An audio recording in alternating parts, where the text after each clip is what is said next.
हम pair of linear equation in two variable में exercise 3.3 में बाकी के बचे हुए वर्ड प्रॉब्लम करेंगे। ओके, क्वेश्चन क्या लिखा है? क्वेश्चन लिखा है कि मीना वेंट टू, देखो बेटा ये आप एनसीईआरटी की बुक से भी आप क्वेश्चन रीड कर सकते हो। ठीक है, Meena went to a bank to withdraw rupees 2000, withdraw rupees 2000। ठीक है, she asked the cashier to give her ₹50 and 100 notes only. तो हमने लेट कर लिया कि हमें जो है 50 रुपीज़ के जो हमारे पास नोट्स हैं वो नंबर कितने हैं x, और 100 रुपीज़ में नंबर्स कितने हैं y। अब उसने लिखा है कि Meena got 25 notes in all, जबकि cashier asked the cashier to give her rupees 50x plus 100y, और कितने टोटल रुपीज़ देने थे 2000। Equation number 1। नेक्स्ट इक्वेशन है कि मीना को कितने नोट प्राप्त हुए x plus y equal to 25। Equation number 2। मैं फिर से बता देती हूँ कि मीना बैंक गई थी 2000 रुपीज़ निकालने। ठीक है, और उसने जो नोट लिए हैं उसे नोट जो चाहिए थे वो 50 रुपीज़ के और ओनली 100 रुपीज़ के ही चाहिए थे। तो 50 रुपीज़ के तो x हो गए और 100 रुपीज़ के y हो गए, तो टोटल नोट कितने हो गए 2000। और मीना ने जो टोटल नोट लिए वो कितने लिए x plus y equal to 225। ठीक है, अब इसे कैसे सॉल्व करोगे कि 50x plus 100y equal to 2000, और 50 की मैंने मल्टीप्लाई कर दी सेकंड इक्वेशन में, तो 25 5 जा 125 0। ठीक है, 25 5 जा, ठीक है, एलिमिनेशन मेथड से सोल्व कर रहे हैं तो मैंने इसको माइनस कर दिया। यहाँ पे कितना बचा 50y इक्वल टू 0, 10 में से 5 5, 9 में से 2 7। ठीक है, या y इक्वल टू 750 अपॉन 50, 5 1 ज़ा 5, 5 5 ज़ा 25। तो जो नंबर ऑफ नोट्स 100 वाले जो नंबर ऑफ नोट्स थे वो थे कितने 15। वैल्यूज़ को अब आप सेकंड इक्वेशन में पुट कर दो, तो x plus y equal to 25 और y इक्वल टू कितना था 15, तो 15 इक्वल टू 25, तो x इक्वल टू 25 माइनस 15, तो कितना बचा 10। तो आंसर कितना हो गया 10। ठीक है, नेक्स्ट क्वेश्चन 5th पार्ट देखो क्या है। अ लैंडिंग लाइब्रेरी हैज़, देखो बेटा आप एनसीईआरटी की बुक लेके क्वेश्चन रीड कर सकते हो।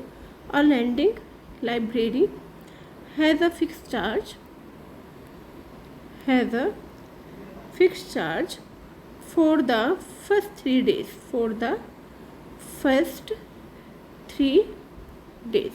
देखो मैं आपको बता देती हूँ बेटा, उसने बोला है कि जो लाइब्रेरी है वो फर्स्ट 3 days के लिए तो फिक्स चार्ज रखती है और उसके बाद जो है वो एडिशनल चार्ज कर देती है। सरिता ने जो पे रुपीज़ किए हैं 27 किए, और कितने दिन की बुक्स रखने के लिए सरिता ने जो है पे किए हैं ₹27, और कितने दिन के लिए 7 days के लिए। ओके, तो a lending library has a fix charge for the first 3 days, तो फर्स्ट 3 days के लिए उसके फिक्स चार्ज है। बाकी कितने दिन बचे उसके पास, तो कितने दिन बचे 7 days में फर्स्ट 3 days में से 7 days में से फर्स्ट 3 days माइनस करो तो कितना बचेगा बेटा 4y इक्वल टू 27। आपको जो उसने दिया है उसमें से जो दिन बचे हैं उसको माइनस करके आपको लिखना है। नेक्स्ट में आपको लिखना है, जबकि जो शशि थी उसने पेड किए हैं, कितने रुपीज़ पेड किए हैं 21, और कितने दिन के लिए किए हैं पेड, कितने दिन के लिए किए हैं बेटा 5 days के लिए।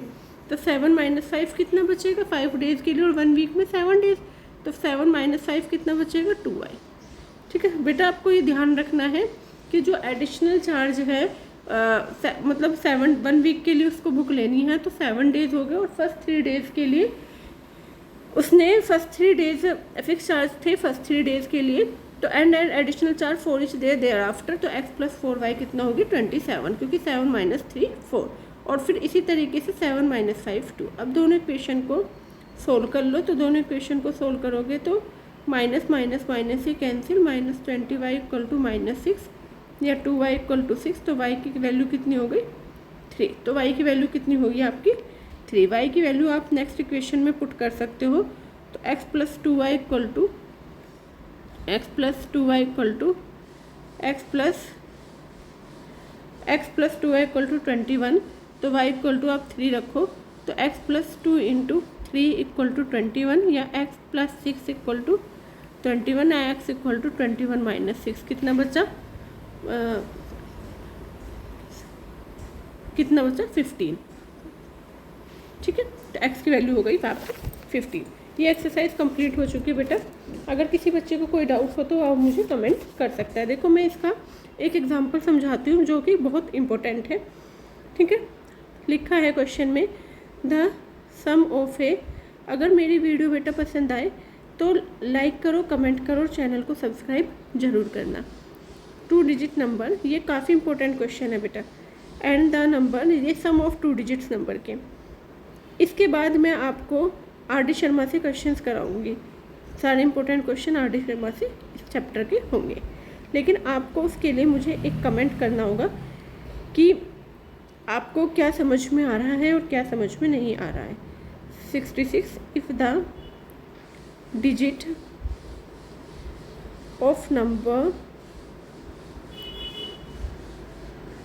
डिफर बाई 2, ठीक है। तो आपको नंबर फाइंड करने हैं, फाइंड द नंबर्स, ठीक है। देखो बेटा कैसे करेंगे, मैंने आपको बताया था कि जो the sum of a 2 digit number वाले क्वेश्चंस होते हैं उनमें हम 10x प्लस y लेते हैं, ये वैल्यूज फिक्स होती है, ओके। उसके बाद उसने बोला है कि if the digits of the number differ by 2, if the digit of the number differ by 2, तो x minus y equal to 2, एक इक्वेशन। फर्स्ट इक्वेशन उसने बोला the sum of a 2 digit number and the number obtain by reversing the order of the digit. इसको reverse कर दूंगे, 10y plus x equal to 66, तो 11x plus 11y equal to 66, second equation. इसको 11 से divide करो तो x plus y equal to 6, equation number 2। तो x minus y equal to 2, x minus y equal to 2 और x plus y equal to 6, x plus y equal to 6। इसको solve करना है, ये कैंसिल हो गया, तो 2x इक्वल टू 8, ये x की वैल्यू कितनी हो गई 4। x की वैल्यू को इस इक्वेशन में रखो, x minus y equal to 2, तो 4 minus y equal to 2, minus y equal to 2 minus 4, या minus y equal to minus 2, तो y की वैल्यू कितनी हो गई 2। बेटा जब x और y की वैल्यू निकल जाए तो हम 10x प्लस वाई में पुट कर देते हैं, तो 10 इंटू 4 प्लस 2, 10 इंटू 4 प्लस 2, और 10 इंटू 4 प्लस 2 कितना हो गया आपका 40 प्लस 2 कितना हो गया 42, यही आपका आंसर है। फिर से समझाती हूँ बेटा, the sum of a 2 digit number में 10x प्लस वाई और फिर उसके बाद the number obtain by reversing, तो इसके बाद इसका रिवर्स कर दे तो जो डिजिट होती है कितनी हो जाती है 66, तो 11x प्लस 11y ये हो गया। और the digit of number differ by x minus y equal to 2, हमने दोनों इक्वेशन को सोल्व कर लिया और सोल्व करके हमारा आंसर ये आया। आई होप सबको समझ में आया होगा। अब जो नेक्स्ट वीडियो बनेगी वो 3rd चैप्टर के आर.डी. शर्मा से बनेगी, जिसमें हर तरीके के बोर्ड से इम्पोर्टेंट लेकर यूटी और प्री बोर्ड के सबके इम्पोर्टेंट क्वेश्चंस होंगे। थैंक यू बच्चों। मेरा वीडियो पसंद आए तो चैनल को सब्सक्राइब करना। Thank you.